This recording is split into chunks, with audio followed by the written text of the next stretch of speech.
Her words took me by surprise, and I found myself nodding in agreement. Even if I hurriedly said I wasn't looking, it was already too late. Moreover, she went on to say something absolutely astonishing. At first, I was like, what is she talking about? But her words concealed a gentle sentiment. Those words became the turning point, and both our lives changed dramatically after that. My name is Jake, 23 years old. After college, I failed to get a proper job and ended up working part-time at a resort hotel. Well, I guess I'm what you'd call a part-time worker. The reason I chose the resort hotel goes back to an event during college. When I was in my junior year, my beloved grandmother, who always doted on me, passed away. Though I lived in New York and my grandmother near a resort area in upstate New York, we didn't see each other often, but we stayed in touch regularly. I loved her deeply, knowing how much she cherished me. After her passing, her home remained untouched for a while. Around the time I was graduating college, discussions arose about whether to sell or rent out her home. That's when I took it over. This was mainly because, after failing in my job hunting, I felt a bit alienated by my parents and friends, as if I were damaged goods. I didn't really want to stay in New York anymore. I figured, if I'm going to work as a part-time worker, it didn't matter if I stayed in the city or near the resort where my grandmother lived.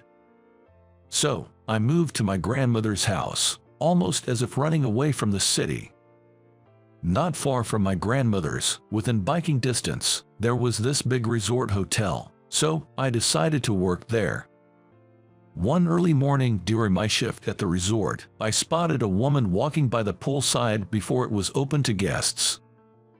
"Excuse me, the pool isn't open yet." When I spoke up, the woman smiled warmly and asked, "Are you one of the part-timers?" Turning to face me, she was a strikingly beautiful woman with distinct mole under her eyes. I was taken aback by her long, pale legs extending from her skirt, trying my best not to show my surprise. "Yes, I just started this spring." Hearing this, she smiled and said, "Oh, I see," and extended her right hand towards me. "My name is Alyssa Smith. I'm the only daughter of the owner here. Technically, I'm an employee, so being here is allowed, okay?" I have heard her name before, and the story of the beautiful 25-year-old soul heiress was pretty well known. Yet, she worked at the hotel. My main job was cleaning the pool and recreational facilities, so we hadn't crossed paths before. "Oh, I'm so sorry, my bad." "It's fine. I haven't been to the poolside in a while either." From then on, Alyssa and I started chatting more often. It seemed Alyssa went to local college and only visited New York on trips. I casually mentioned that I moved from New York, which seemed to pique her interest. Alyssa was very friendly and easygoing. About a month after we met, when I was still addressing her as Ms. Smith, she corrected me saying, "You know the hotel CEO is also named Smith, right? Isn't it a bit confusing? Just call me Alyssa. We're around the same age and friends now, so there's no need for formalities, okay?" It felt a bit bold to drop the formalities, but now, 3 months since we met, I call her Alyssa. Ever since Alyssa and I got acquainted, she began showing up more frequently at the poolside. Always with a bright smile, seeing her would energize me to get for my workday. However, on a day in early July, Alyssa came by the pool, but her usual cheerful expression was nowhere to be seen. I was just about to take a break, so I guided Alyssa to the break area and offered her some cold drink. Even as she sat on the sofa, her face remained downcast. Wondering what had upset her, she finally broke the silence. "Can you help me convince my family?" "Huh? Convince? About what?" I was baffled, and seeing my confusion, Alyssa quickly added, "Oh, I'm sorry, I should have been clearer. I'm facing a dilemma and could really use some advice. It's for the sake of my family." As she shared her story, it turned out that Alyssa's grandmother had fallen ill. She had been battling the illness for a long time, and recently, The doctors had hinted that she might not have much longer. Her grandmother's dying wish was to meet Alyssa's future husband. But Alyssa isn't currently dating anyone. Thus, her parents had arranged a matchmaking date for her. However, according to Alyssa, she absolutely can't stand the guy they've set her up with. The thing is, that guy used to bully me when we were kids. I don't even want to see him again. Well, I've heard that those who've been bullied never forget, so it's not surprising. Why not tell your parents the truth about it? I tried, but they just brushed it off, saying it was just childhood stuff. I later suggested that she could go on the date and then gently decline, but Alyssa immediately dismissed that idea, not even wanting to see the guy's face. But Alyssa's parents had said, if Alyssa has a boyfriend, of course, we won't set up the matchmaking date. But you don't, do you? So why not just give it a shot? We want to see Grandma happy, and we're worried about your future. What do you think I should do? I understand my parents' concern for their unmarried daughter, and of course, I want to make Grandma happy. That's why I'm so lost about what to do. I pondered for a while. Convincing her parents seemed the right move, but if they aren't willing to listen, a bold move might be necessary. What about asking someone to pretend to be your boyfriend? Your parents did say if you had a boyfriend, they wouldn't arrange the date. At first, Alyssa stared blankly, but a few seconds later, her eyes were sparkling. That's it. And suddenly, she started taking off her clothes. Whoa, hold on, Alyssa. What are you doing? Seeing my panicked reaction, Alyssa burst into laughter. Silly, I'm wearing a swimsuit underneath. I'm so happy I feel like taking a slide. Amped up, Alyssa headed straight for the pool and swiftly went down the water slide. Her expressive enthusiasm was overwhelming, but even more distracting was the sight of her stunning bikini-clad figure. Then, with a big splash, Alyssa came down from the water slide into the pool below. But then, a little mishap occurred. Her bikini had shifted slightly out of place. It wasn't fully exposed, but instinctively, I covered my eyes with my hands. Seeing this, Alyssa casually remarked, "Oops," and quickly adjusted her bikini. As she approached the poolside, a thought seemed to strike her, and she looked over at me with a bright expression. With a sly smile, she asked, "Did you get a peek?" Recalling the earlier sight, I inadvertently replied, "Yes," but I quickly came to my senses. After all, I didn't actually see everything. No, I didn't see anything. I swear, I didn't see a thing. Amused by my flustered state, Alyssa pointed at me and firmly said, "Nope, you saw it. So now, you're going to play the role of my boyfriend." Of course, I tried coming up with several excuses to decline the boyfriend role, but Alyssa's decision was final. And then, 5 days later, I found myself introducing myself to Alyssa's parents as her boyfriend. Turns out, Alyssa's dad is the CEO of the company where I work part-time. Being just a part-timer, I had never met the CEO before. I was nervous, wondering what kind of person he'd be, but contrary to my imagination, Alyssa's dad was about 100 times more easygoing and cheerful. Alyssa's mom was a fantastic cook and had a gentle demeanor. Both were surprised that Alyssa was dating a part-timer like me, but these kind-hearted folks accepted me warmly without realizing I was a fake boyfriend. It seems they called off the matchmaking date. I had no idea she was dating a guy from our company. She's quite a handful. Well, please take care of her," her father said, shaking my hand with a firm grip. Her mother served her home-cooked meals, and although I was full, she kept saying, eat up," encouraging me to have more. Anyway, they were truly wonderful people. And I also met Alyssa's grandmother, who I heard was sick. Lately, she seemed to be feeling better, showing a more lively smile than expected, which was a relief for Alyssa. Alyssa's grandmother gently took my hand and caressed it. "Are you Alyssa's fiancé?"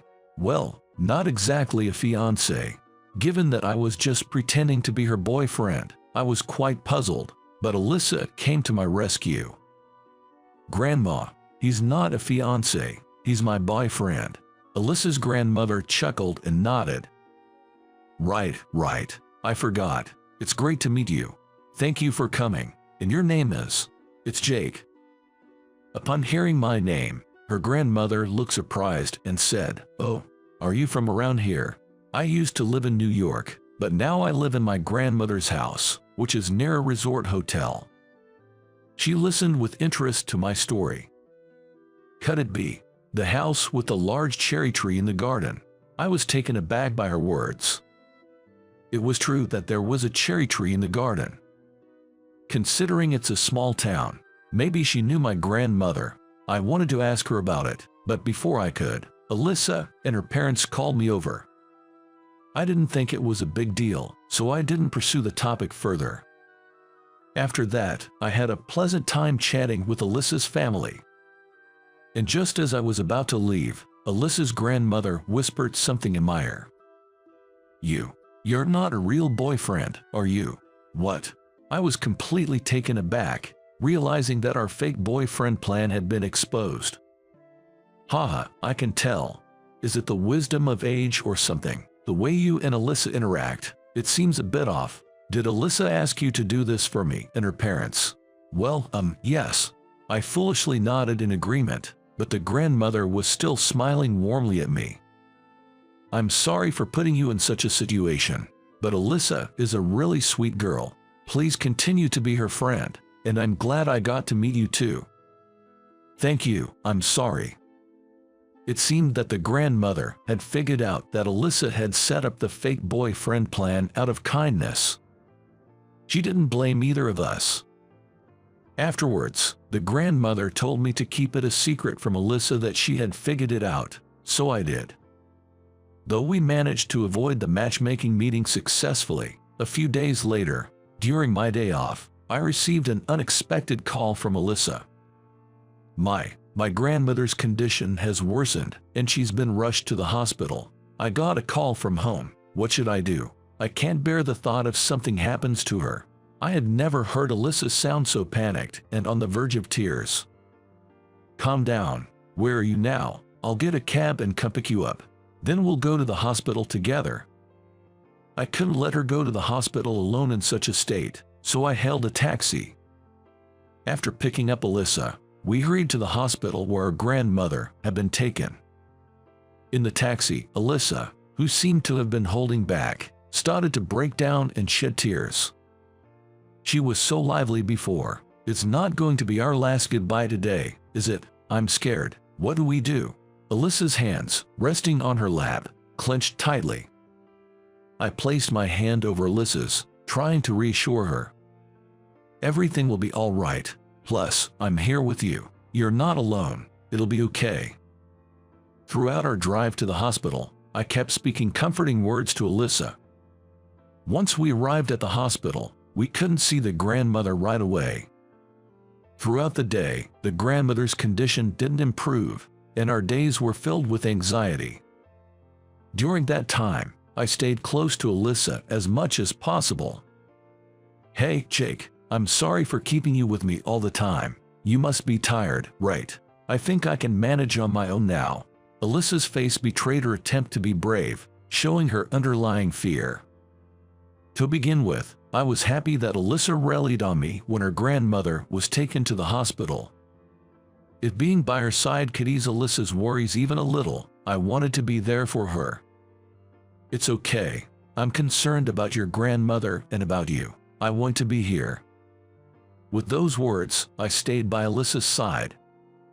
3 days after the hospitalization, the grandmother's condition finally stabilized, and we were allowed to visit. Right after the visit, the grandmother looked frail, which made me anxious. However, as the days passed, she began to recover, and by the end of 2 weeks, she had regained her cheerful smile. The doctor told us that the worst was over, and the likelihood of her condition worsening abruptly was low. One day, during our visit, the grandmother looked at Alyssa and me and gave us a mischievous smile.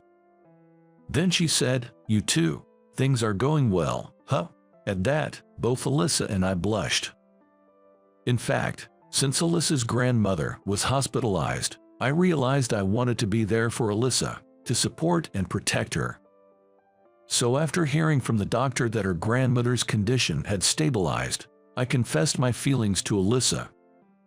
It turned out Alyssa felt the same way about me, and we had just started dating a few days ago.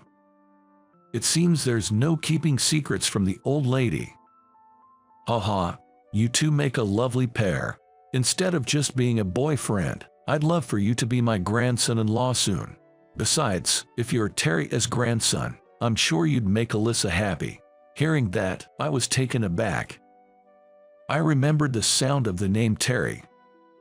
A few of my grandmother Theris's friends had referred to her as Terry during her funeral. Alyssa seemed just as surprised. Who's Terry? Jake's grandmother. Wait, do you know Jake's grandmother? Alyssa's grandmother nodded emphatically. Of course I do. As the story went, my grandmother Theresa and Alyssa's grandmother had been childhood friends. Both were born and raised in the same small town in Nebraska and later married there. Even in their golden years, they frequently met up for coffee and chats. Alyssa's grandmother often heard stories from my grandmother about her adorable grandson. Embarrassingly, my grandmother would tell Alyssa's grandmother things like, "My grandson wouldn't hurt a fly, and he sends me flowers on my birthday. Isn't he sweet?"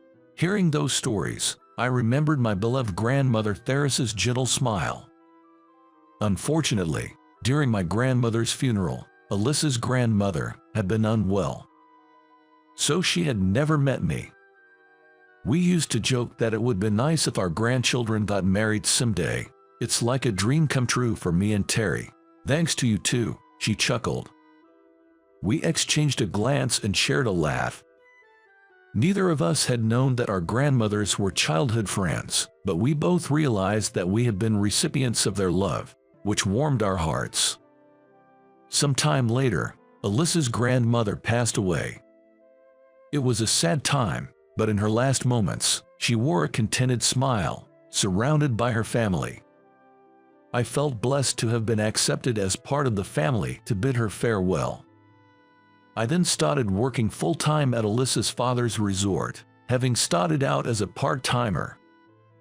Being seen as a potential future son-in-law, I've been put through the ringer every day. Watching me push myself to the limit, Alyssa always greets me with a bright smile. "You used to just coast through when you were part-timing, remember? Now, your expression is completely different. It makes me so happy thinking you're doing all this for our future together." Hearing her say that, I feel like she's become even more radiant lately. That's another reason I'm so driven in my job. I want to become a man worthy of standing by her side. Once I feel I've truly come into my own, I plan to propose to Alyssa and get married. When that day comes, Alyssa and I intend to visit the graves of our grandmothers and give them our heartfelt update. I'm sure both of them would be overjoyed about our marriage.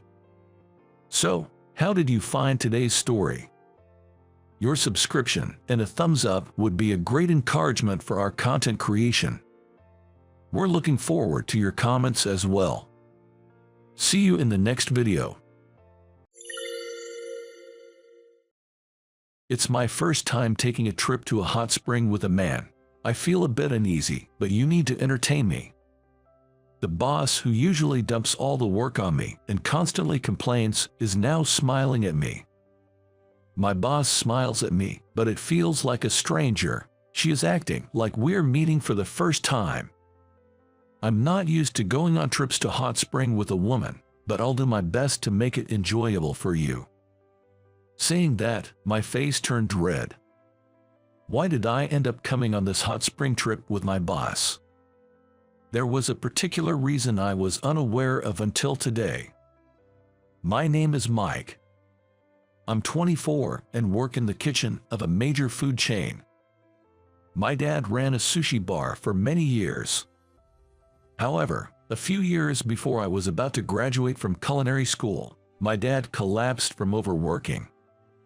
He had to take a long break for recovery, and he ended up closing the sushi bar he had run for years. I'll take over Dad's business once I graduate from culinary school. I got my chef's license in college and want to train in your restaurant. I wanted to continue the business my dad built, so I begged him. But my dad disagreed. I can't trust you with my business when you have no work experience. Get a job elsewhere first and learn how to behave professionally. Working in a family business can lead to taking things for granted. Realizing the naivety of my thoughts after what my dad said, I acknowledged my mistake.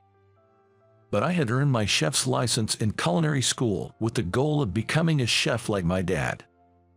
When my dad refused to let me take over, I felt lost about what kind of job I really wanted.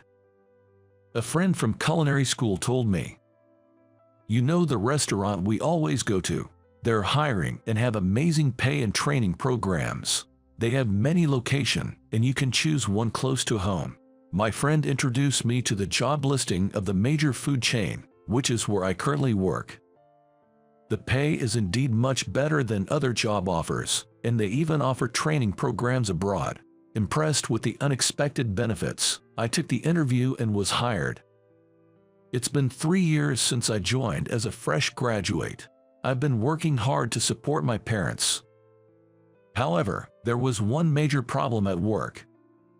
That was the bad relationship with my immediate boss. My boss, Arya, is the precious only daughter of the company's CEO. She's very strict at work, always pushing tasks onto me and constantly nitpicking. What's with this presentation? It's nothing like the picture. Customers will complain about this misleading photo. What's with this salty pasta? Did you mess up the seasoning? This is toxic. She would then throw away the dish I prepared. Yet, she never does any cooking herself and only chats with regular customers. I'm busy with customer service, so I'll leave all the cooking to you. She would leave all the kitchen tasks to me. Being alone and trying to prepare dishes for many customers at once can get overwhelming. My boss would come unexpectedly to check for even the smallest mistakes. Not just me, she would do the same with newcomers who had only been with the company for a few months. As a result, I've seen about 15 chefs resign in the past 3 years. If it wasn't for such a bossy manager, we wouldn't be struggling with staff shortages. I strongly disliked my boss, who was unreasonable and always complaining. On top of that, I couldn't stand the worsening staff shortage because of her. I have to prepare dishes for 20 customers all by myself. Her delegation of tasks is seriously messed up. Thankfully, I live with my parents, so I have them to vent my frustrations to. When the stress and fatigue from work build up, I would vent to my parents and they would listen. My dad would silently nod while my mom would say, "That sounds tough." But I noticed a complex look on their faces whenever they listened to my complaints, a mix of concern and sadness. Maybe they're tired of my constant complaints. Did I get carried away? I noticed the look on my parents' faces and reflected on my actions. I started to hold back on my complaints to them. A few months passed, and then my birthday came. "Thanks for always working hard. Every once in a while, you should take some time off," my mom said, handing me a spa voucher. "But only for one person. Aren't we going as a family?" I was surprised, but my mom, with a hesitant look on her face, said, "Ever since your dad collapsed, he hasn't been eating much, right? It's risky for him to go to a hot spring because he might faint." Indeed, since my dad collapsed from exhaustion a few years back, he had lost a lot of weight from not eating much. His blood pressure and pulse weren't stable, and he was under the care of his primary doctor for his arrhythmia. Taking him on a spa trip would indeed be risky. I mean, we don't have to go to a hot spring. Aren't these things supposed to be for the whole family? I had a slight complaint towards my mom, but considering my dad's condition, I couldn't voice it. "Well, maybe going alone once in a while isn't a bad idea, thanks," I'll enjoy it." I smiled at my mom, who looked relieved and said, "I'm glad you liked it." The following month, during the long weekend, I went to the spa alone with the voucher my mom had given me. As soon as I arrived at the spa hotel, there was a woman arguing with the receptionist in the lobby. "There's no way my reservation isn't in. Isn't this a mistake on your part? Please check properly." I recognized the assertive voice of the woman. It was the same voice of my boss I hear at work. "Arya, what are you doing here?" I was surprised to see my boss, but she approached me aggressively. "I was supposed to meet my parents here, but there's no reservation under their name. Why are you here?" My boss seemed quite furious and lashed out at me. "Calm down," I said, handing my voucher to the receptionist. "We've been expecting you, sir. You have a reservation in the same room with this lady." The receptionist, with a relieved expression, handed me a key to a room. "Wait a minute, I came alone. I'd like separate rooms, please." I hastily conveyed this, but the receptionist showed me the reservation form and said, "But you clearly reserved a shared room." My boss, who had been assertive a little while ago, looked as if she was about to panic. I decided to head to our room and discuss the situation further with my boss. As soon as we entered the room, she called the CEO. "Dad, what's going on? I wasn't told I'd be sharing a room with a subordinate." She seemed upset with the CEO for a while, but after hearing some explanation, she looked dejected. "So that's what it was. You could have told me directly." Then she got off the phone with the CEO. And the boss, looking downcast, explained the situation to me.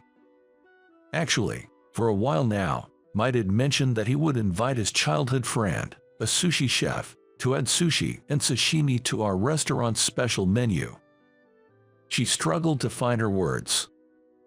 I didn't understand what he meant when he said, "Don't be too hard on your subordinate. He's an important business partner and you're betrothed." Now I finally get it. I can't believe I'm engaged to you. I calmly responded. "I hadn't heard about you being my fiancé either, but my dad is indeed a sushi chef." There was an awkward silence between us.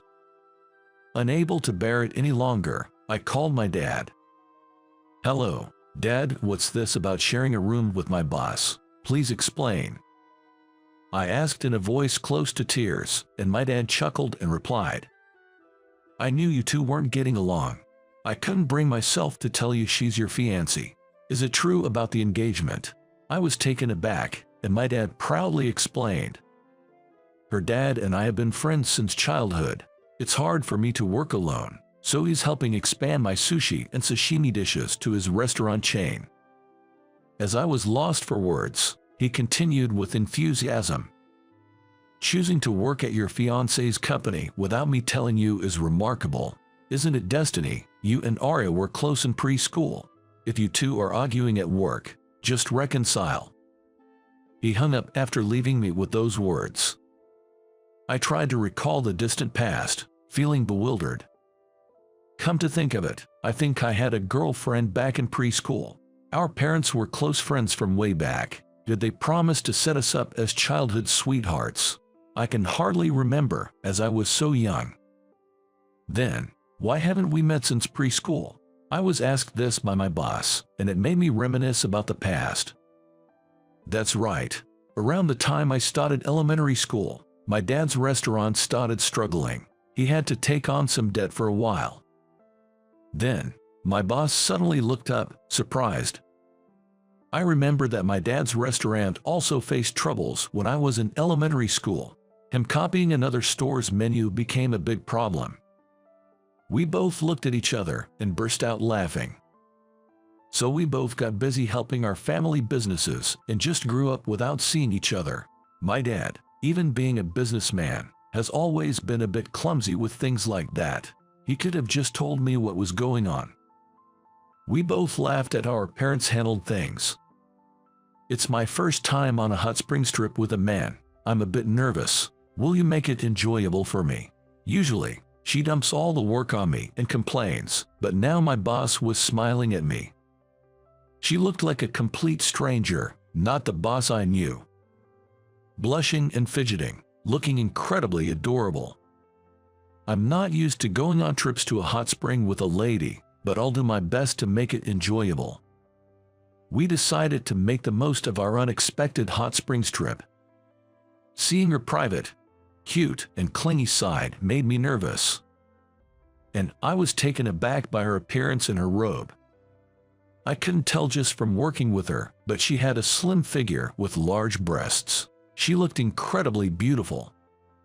Her unexpected sides kept making my heart race.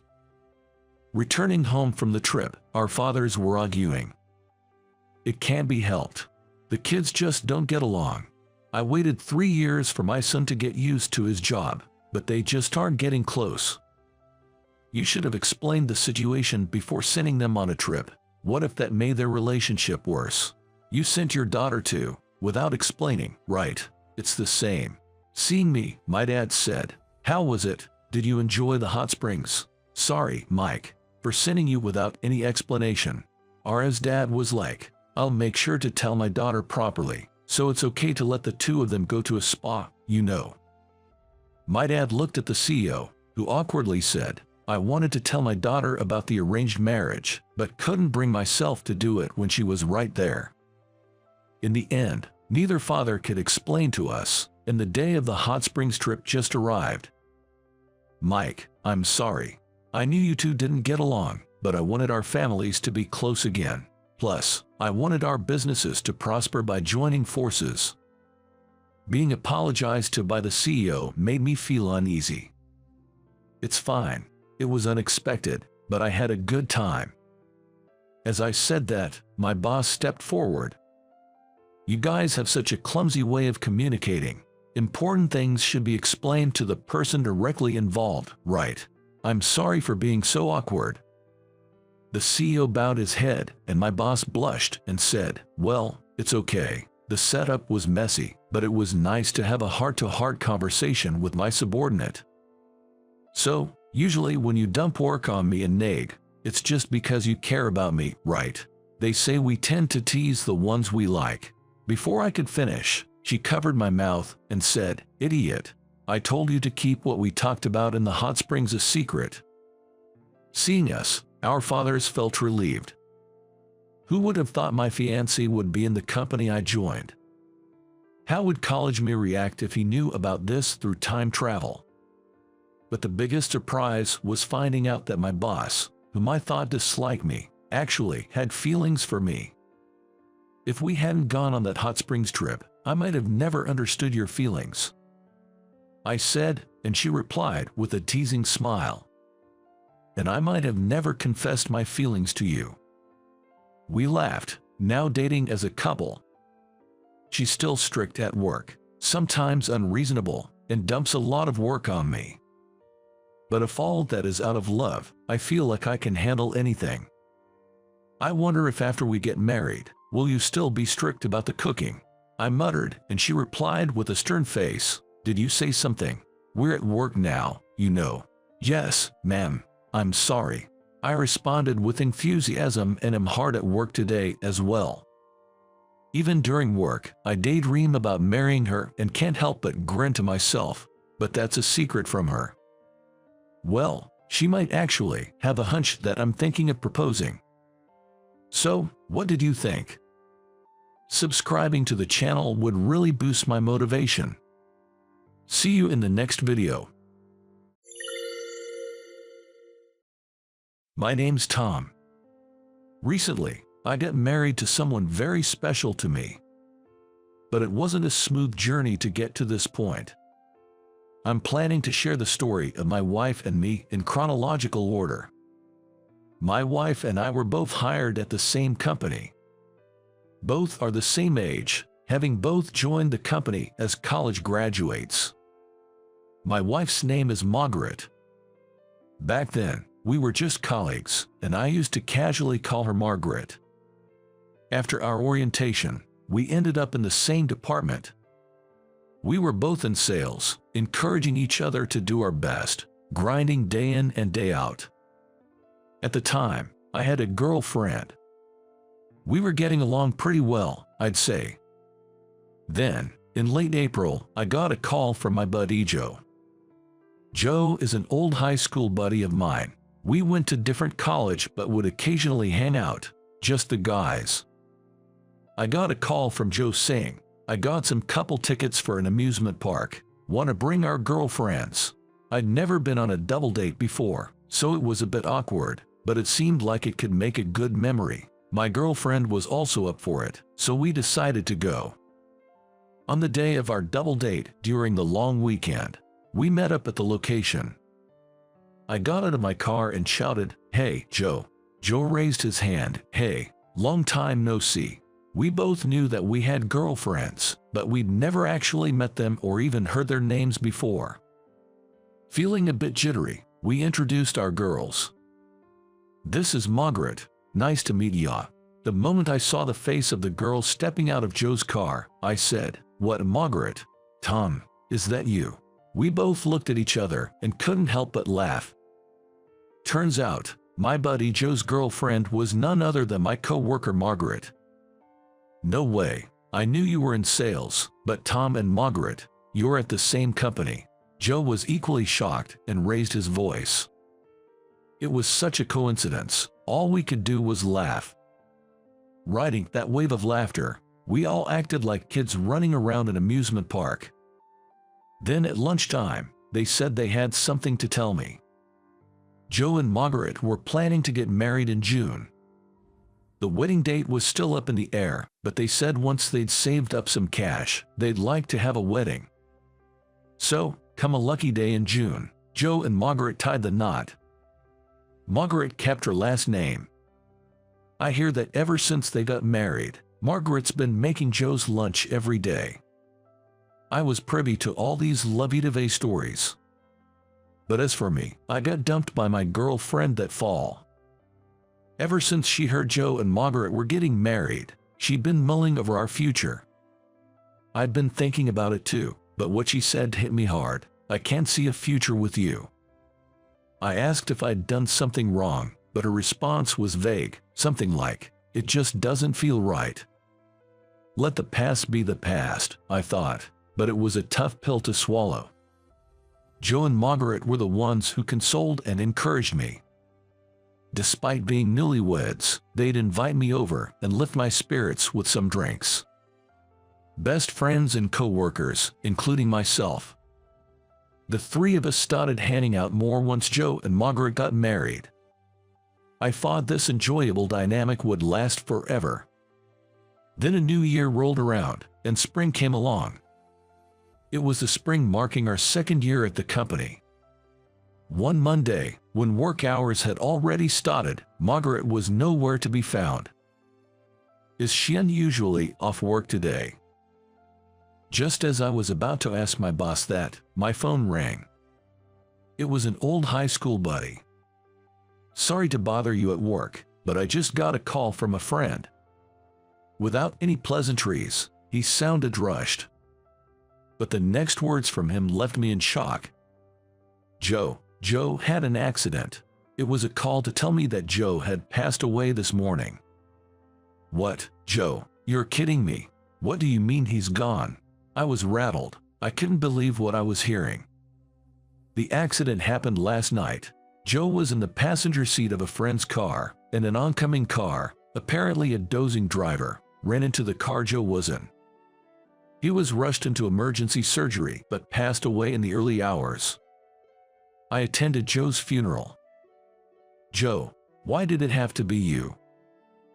I couldn't stop the tears.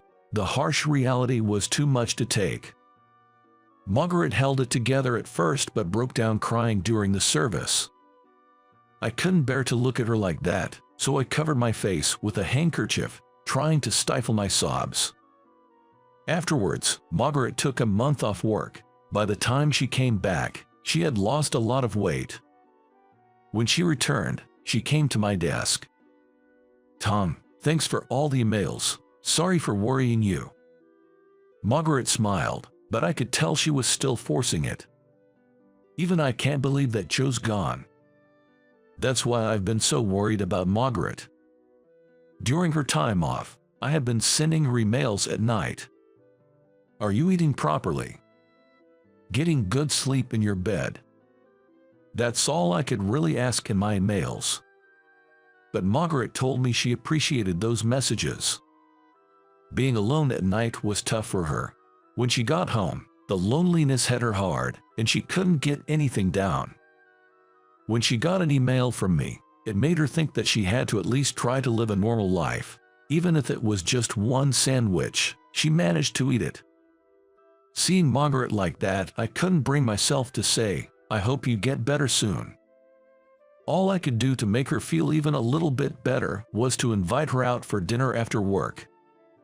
I've tried a couple of times with colleagues who are also worried about her, but she declined, saying she's not up for it yet. But we kept asking her. And eventually, she accepted our invitation. Her appetite was small, but seeing Margaret say the food was good and actually eating a little made me feel somewhat relieved. On our way back from dinner, as we live in the same direction, Margaret and I walked down the night streets together. Then Margaret started talking about Joe. He is in the cemetery now, and all that's left at home is his portrait. I'm really alone now. Margaret started to cry, her tears flowing freely. All I could do for her was offer her my handkerchief and rub her back. Her sorrow from losing Joe is beyond my own. With that thought, I found myself at a loss for words. "I'm sorry, thank you." Margaret had been crying for a while, but she said that and started walking again. I had initially planned to only walk her part of the way home, but I couldn't bear to let her walk alone in her current state, so I ended up walking her all the way to her house. There, I lit a candle in memory of Joe. Pictures from the funeral, along with cheerful photos of Margaret and Joe, adorned the room. Seeing that, I couldn't hold back my tears either. "I'm sorry for crying when I should be the one encouraging you." My words got choked up in tears. It's too soon, isn't it? We had so much more ahead of us. It's frustrating, but I bet Joe is the most frustrated of all. Margaret said that as she wiped away her tears. "But I have to keep going, or else Joe would worry," she shared. Even though she might not be fully ready yet, she's trying to cheer up a little bit at a time. I wondered what I could do for Margaret. All I can do is listen to her and take her out to eat. That felt so inadequate. Margaret had said that she finds it easier to cope while working, but it seemed like she was putting on a brave face. Yet, she managed to get through the first anniversary of Joe's passing, and while she still had her down moments, Margaret was slowly getting her spirits back.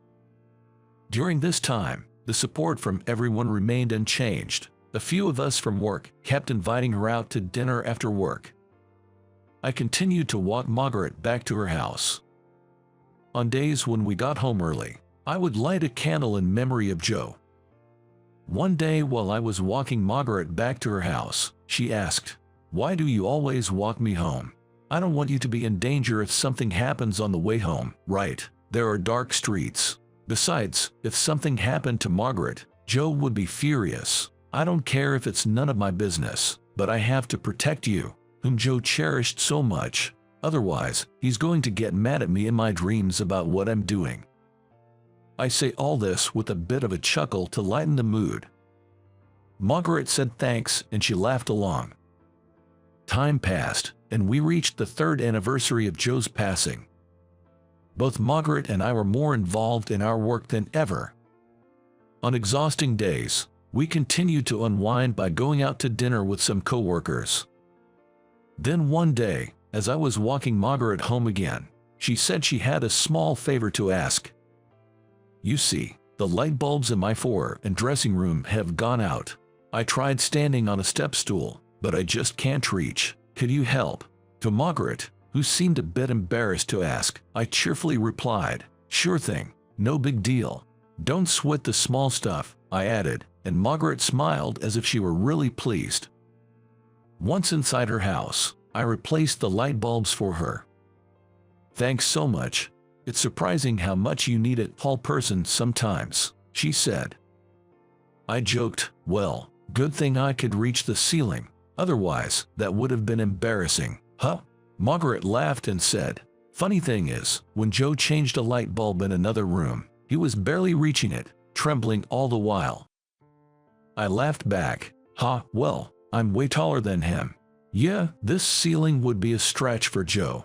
Margaret suddenly burst out laughing. I stepped down from the step stool, folded it up, and handed it over to her. But just then, our fingers lightly touched, and our eyes met unexpectedly. The laughter that filled the air between us abruptly ceased. However, I looked away as if I felt nothing. That's when Margaret softly said, "Hey, why are you so kind?" Hearing that, our eyes met again. For a split second, I felt my heart skip a beat, but I said nothing and just looked at Margaret. "You're always encouraging me, and you're always concerned. You're too kind. I might get the wrong idea." Margaret spoke slowly, and once again, I felt my heart flutter. But then she said, "Just kidding. Sorry, forget it. Geez, maybe I'm a little tipsy today," and went on to put away the step stool as if nothing had happened. However, I found myself chasing after her, and before I knew it, I was hugging her from behind. A moment of silence passed. I could feel the warmth radiating from Margaret from my arms. And then it hit me.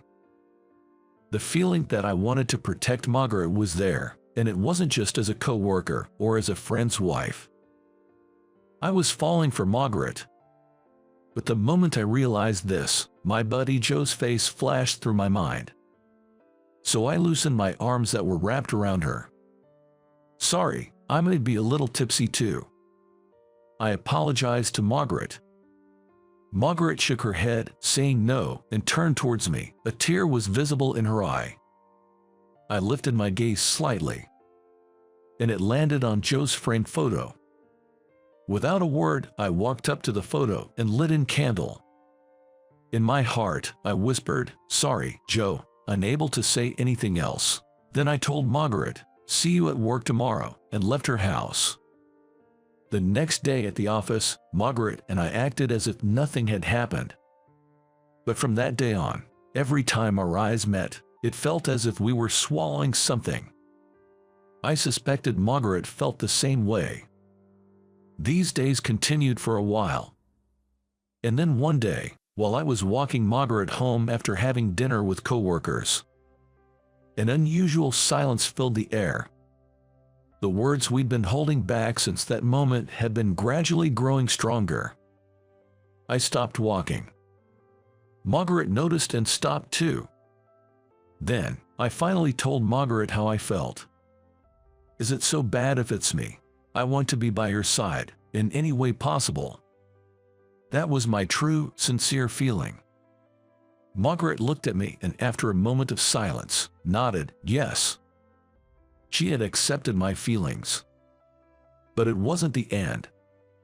On my day off that week, I went to a certain place. I stood in front of Joe's grave. This was important news. I wanted to say it here, where Joe was. "Joe, I've come to make a resolution. I'll make Margaret happy, and I'll take good care of her on your behalf too. So please, accept that I'll be the one with her. I promise, I'll protect her smile no matter what." I said that, then bowed my head in front of Joe's grave. How long I closed my eyes and bowed, I can't say.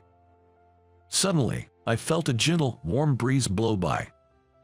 I lifted my head and looked at Joe's grave, asking, "Do you forgive me?" I posed the question like that. Then another warm breeze blew. It felt like Joe was answering me. That warm wind had a kindness to it that reminded me of how Joe used to speak. I said, "Thank you," and bowed my head deeply once more. "I promise, I'll absolutely keep this vow." I swore that to Joe. As I left, I turned towards Joe's grave one last time and said, "Joe, I'll be back." With that, I walked away. A decade has passed since then. We had just recently observed the 13th anniversary of Joe's passing. Margaret and I have been together ever since. living in a committed relationship, much like a common-law marriage. On a day that came after that, Margaret suddenly said she had something important to discuss. It was on our way back from visiting Joe's grave to honor his memory. It had become our custom to pause and rest at a park before heading back home after these visits. That's when Margaret suddenly turned serious and started speaking. "Tom, it's been a while, and we just had Joe's 13th memorial service, so I've been thinking it's about time. I know we shouldn't rush to conclusions, but we need to think about our own lives too. I'm sorry for everything up to this point. Thanks for being there for me. So, here's this." In Margaret's trembling hand was a marriage license. I hugged Margaret tightly. "Don't apologize. I'm the one who said any form of us is fine, right?" Margaret broke into tears, nodded yes, and forced a smile. "Hey, don't cry. If you do, I'll feel like I've broken a man-to-man promise." I cheerfully said that to prevent Margaret from crying any further. Margaret laughed and said, "What's this man-to-man promise you were talking about?" "Well, never mind that." I hugged Margaret again and looked up at the sky. "Joe, I promise to keep my word to you." I'm sure Joe is watching over us, happy to see Margaret smiling. And so, we became a married couple. 2 years later, a new life was born into our family. A cute little girl who looks like Margaret. And on the day our child was born, there was a meteor shower. It was a special day for other reasons too. Joe loved stargazing. Both Margaret and I knew that. So we couldn't help but think that he was sending his blessings for a safe childbirth and our happiness. The child was safely born, full of energy. And she has since filled our lives with her adorable laughter. To ensure that the family we're committed to protecting can always smile. And while cherishing our loved ones as they deserve, we plan to keep living life in our own way. I'm a doctor. Is there anything I can help with? After finishing my usual work shift, I was heading home to my apartment in the city. Walking through a downtown shopping district, I noticed a crowd gathering. The smell of something burnt filled the air, and the red lights of ambulances and police cars illuminated the area. I knew right away it was an accident. I pushed through the onlookers to get to the police tape. I then identified myself to the paramedics, who were wearing white uniforms and helmets. "Vitals are stable," the paramedic informed me. Stable vitals in this context meant that the injured person's pulse, breathing, blood pressure, and body temperature were all normal. "Rescue is working on extraction. Thank you for your help." The young female paramedic energetically said this and gave me a quick salute. The crowd of onlookers kept coming. Some got bored and left, but even more people continued to arrive. I stood there, silently watching the rescue operations. Then, the young female paramedic came rushing over to me and asked for my contact information. I pulled my wallet out of my back pocket and gave her my business card from the medical clinic where I work. She compared the card and my face, looking back and forth between the two. Am I being suspected of something? Admittedly, at that time I was wearing a t-shirt and jeans, a pretty casual look. To anyone who saw me, I probably didn't look like a typical 28-year-old doctor. I wondered if they thought I was some sort of fake doctor, just goofing around. Within 10 minutes, a new ambulance arrived, and a doctor wearing a white coat with Disaster Medical Team written on the back got off the ambulance. The rescued patient was escorted into the ambulance by this doctor. I watched the ambulance speed off, then decided it was time for me to leave the scene. As I walked through the dispersing crowd, I noticed some people smirking as they looked at me. They were laughing and discussing whether or not I was a real doctor, even though I didn't do anything. I felt somewhat embarrassed, having impulsively offered my help as a doctor only to be superfluous in the end. Was I just another onlooker like everyone else who had gathered there? I had been employed at the current medical clinic for just under 2 years. I was a fledgling doctor with little experience. Yet, when I treated patients at the clinic, they called me Doc. Had that gone to my head? Is that why I had overstepped at the accident scene, announcing I was a doctor even though no one had asked? For a while after that, I kept questioning myself, almost to the point of absurdity. But as the days went by and work got busy, I started to forget about the whole thing.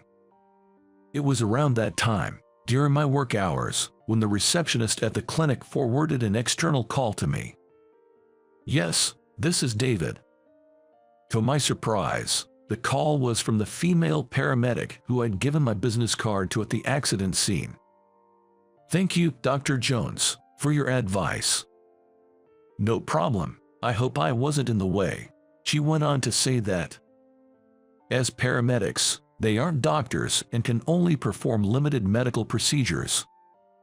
So even during emergency activities, there's always a sense of unease.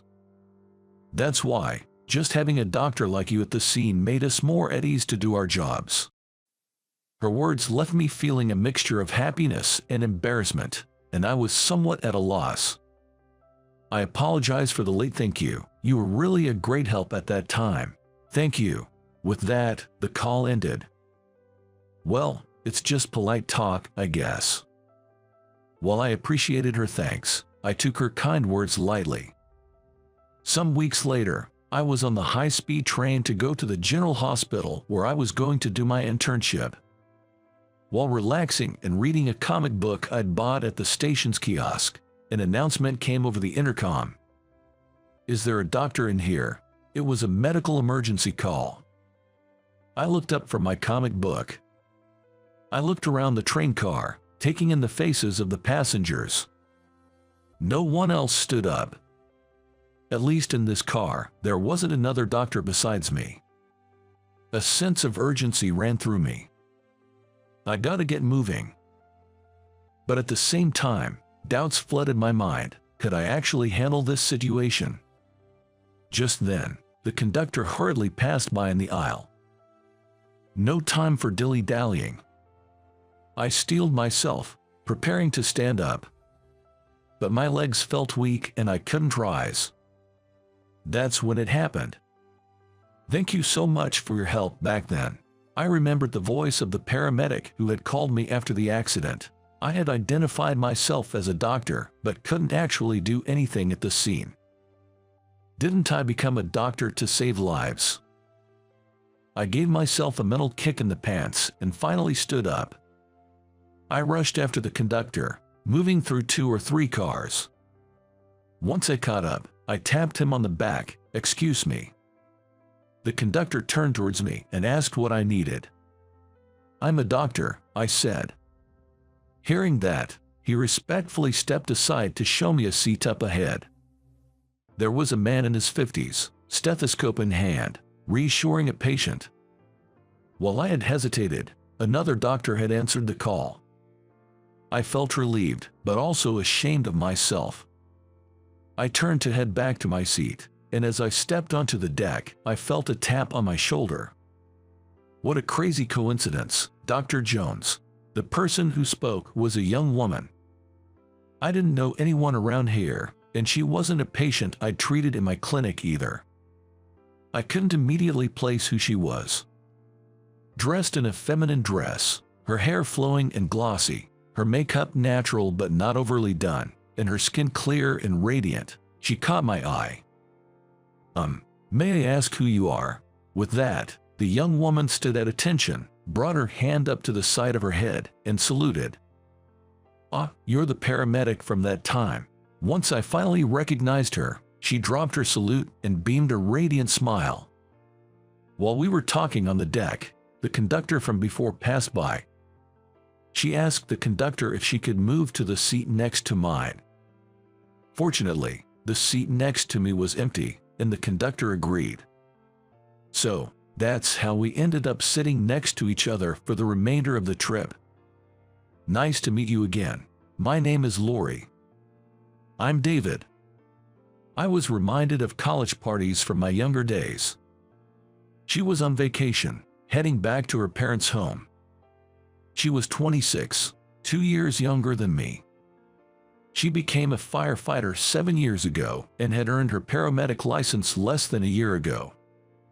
I heard the medical emergency announcement earlier and rushed over to see if there was anything I could do. Turns out, another doctor had already arrived. She had been watching the situation unfold when I showed up, late to the scene. I recognized your voice as soon as you said, "I'm a doctor." Was it because it sounded dumb and awkward? When I said that in a self-deprecating way, she looked at me with puzzled eyes. Actually, I got really nervous with the emergency call. I confessed that I hesitated to identify myself as a doctor, which is why I didn't stand up immediately. She kept her eyes locked onto mine, without looking away. I felt the intensity of her gaze and lowered my face. Just then, a cart-pushing snack vendor walked by. I raised my hand to stop her and ordered 2 coffees. She held her cup of coffee in both hands and seemed to be searching for the right words to say. Sugar and milk. The silence was uncomfortable, so I broke it. But you did step up. You went to the patient and said, "I'm a doctor." Well, yes, that's true. Why'd you do it? You could have just ignored it.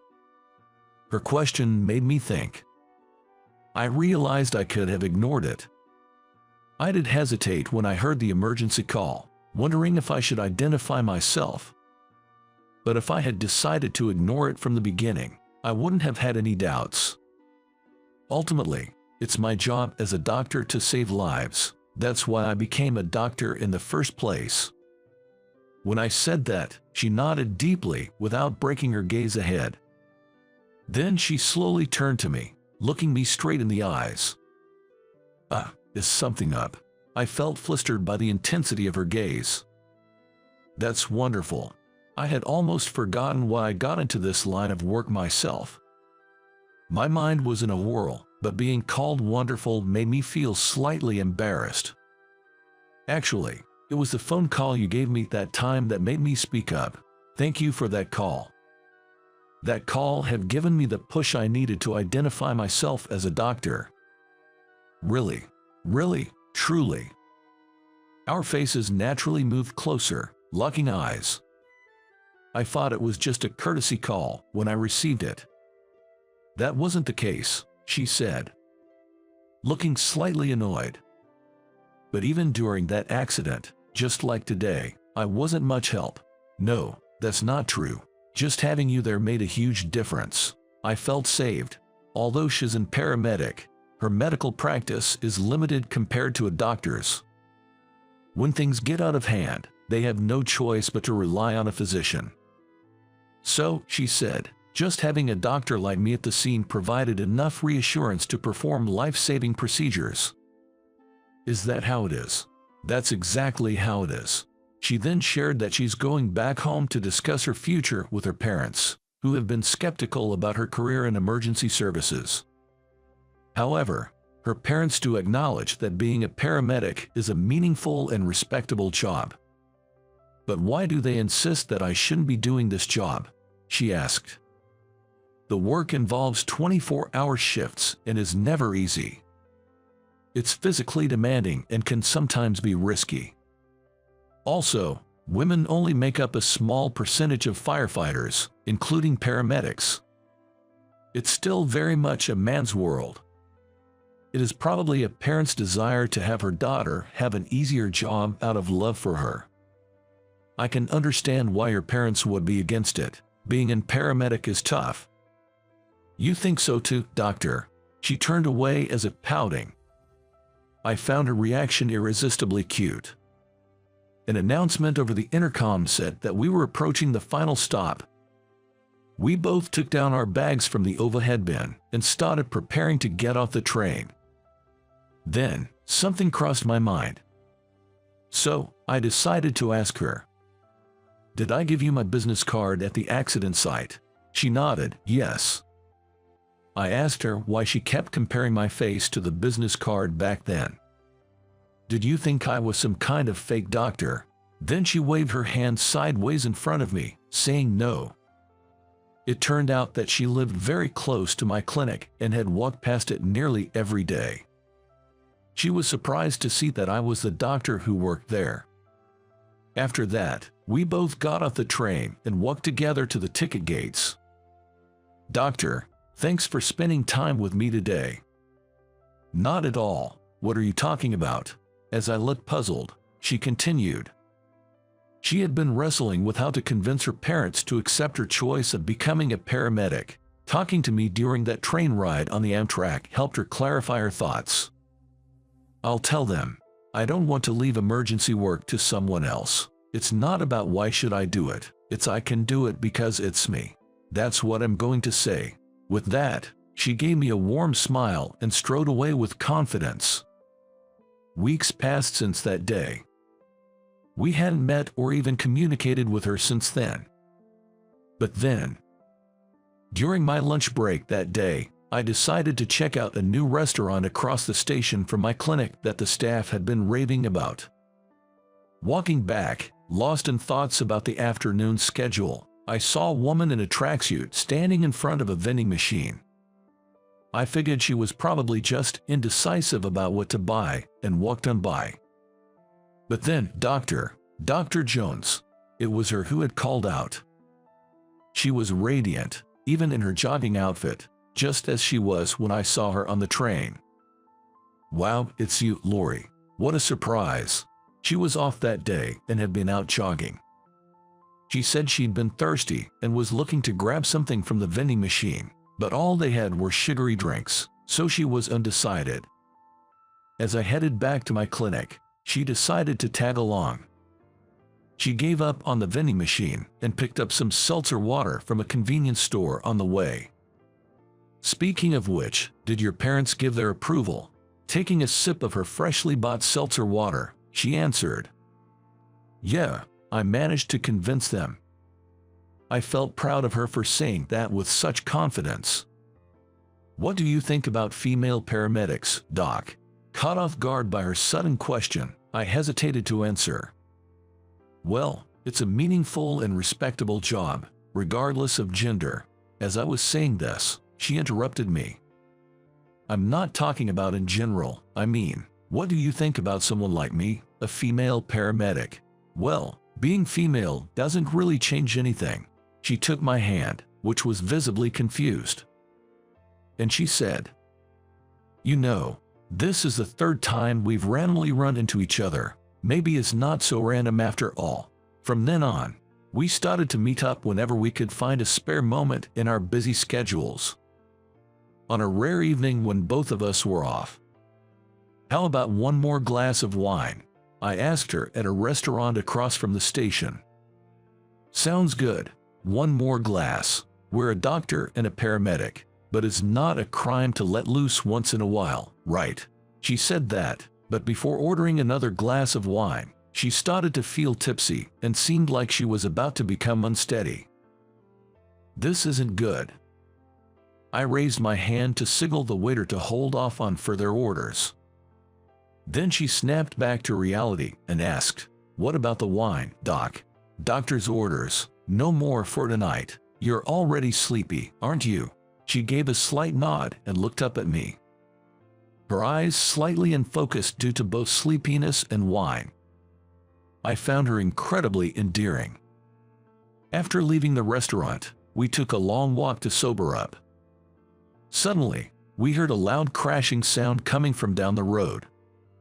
What was that? An accident? What do you think that noise was?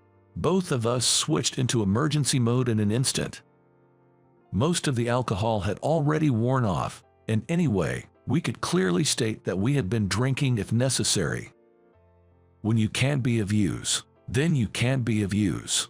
But now was not that time. We had to get there as fast as possible.